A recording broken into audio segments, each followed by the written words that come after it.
The rich man casually threw me a ping pong paddle, but little did I know, I almost got killed by it because the paddle was made from cloud iron weighing 500 pounds. But the master lied to me, saying it only weighed 100 pounds and insisted I hit with this paddle 1,000 times every day, saying only then could I have a chance to win the upcoming ping pong tournament. So I practiced swinging the paddle every day, just as the master instructed. One day, I saw my senior brother practicing on the court. I thought I could sneak in and learn a few tricks, but to my surprise, he couldn't even return a simple serve. He was even knocked down by the ball.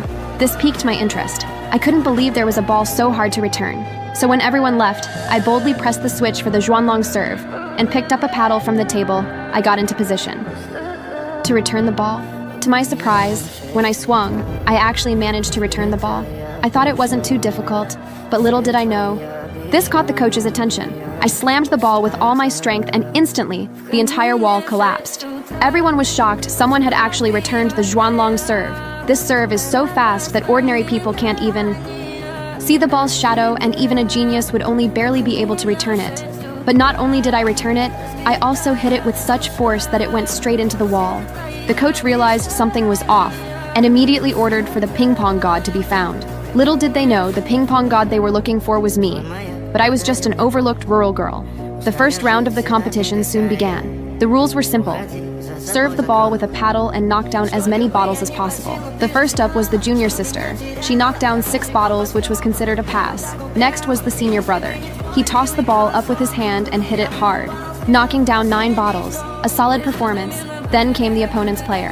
He tossed the ball in the air, used his right leg for power, and slammed the ball, knocking down 10 bottles. He was currently in the lead. Finally, it was my turn. I grabbed the 500-pound paddle. Everyone saw me struggling with the heavy paddle, thinking I was here to embarrass myself. But I didn't put the paddle down because the coach had instructed me to hit 1,000 times with this paddle. And this swing was my last. No matter how heavy it was, I had to follow the coach's instructions. As expected, after a few attempts, I didn't knock down a single bottle. Seeing this, everyone started laughing at me without realizing the paddle in my hand weighed 500 pounds. The second round of the competition was even harder. The contestants had to catch 6 high-speed balls from the serving machine and hold them for 3 seconds to pass. My teammates barely passed the test. Only the senior brother held out for 8 seconds. When the opponent came up, he easily held out for 11 seconds and then voluntarily gave up. He was so arrogant.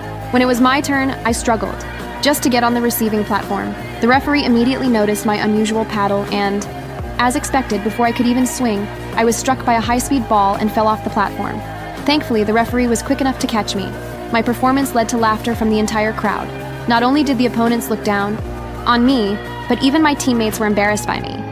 Only the referee noticed I was hiding my true skill. He wanted to see how I would perform in the next singles match. First up was the junior sister, but after a few exchanges, it was clear she was no match. She couldn't even return a single ball from the opponent. Next, it was the senior brother's turn. He should be able to turn the game around. But to my surprise, he wasn't much of a challenge either. Although he won a point, it was clear the opponent wasn't even using full strength. As expected, the opponent then used the Zhuanlong serve. At this point, everyone thought the match was as good as lost, but I believed in myself. To win this match, I dropped the 500-pound paddle and picked up a regular one. Seeing this, the referee was curious about the paddle and tried to pick it up. But no matter how hard he tried, he couldn't budge it. At that moment, he realized I was going to win the match. Meanwhile, the opponent laughed at me, like them. So, they used the ultra-fast Zhuanlong serve again. But facing this, I remained unshaken. I jumped high and with one powerful swing, I hit the speeding ball back.